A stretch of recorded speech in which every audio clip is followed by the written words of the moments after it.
So all the works in the show are actually made with acrylic paint, and there was a reason for this connected to the subject matter. I mean, it was part of my process working directly from observation was to try and be responsive to all the changes that I was seeing.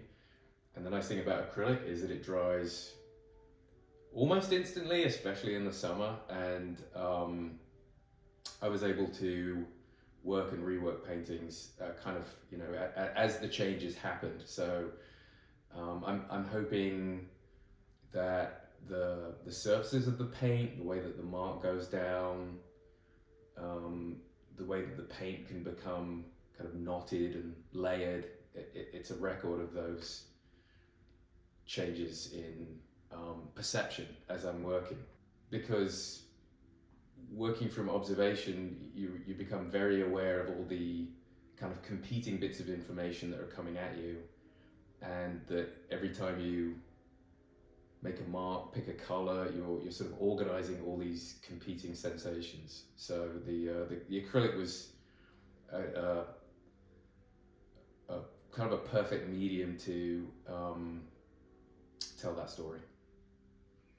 Most of them were done, I'd say, between 2 and 3 sessions, and I would start about an hour before I knew the light would be where I wanted it to be, and try and hit the sort of the main point of momentum at the moment where I knew it would kind of be where I needed it to be.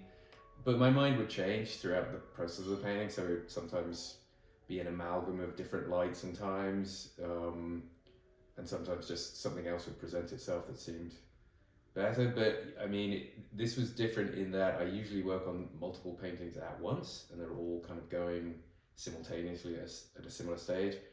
But for this exhibition, I mostly did one, and then I completed it, and then I did the next one and completed that. It seemed to require me to be in that painting until it was resolved, and so it was a kind of exploration that built and changed throughout the summer.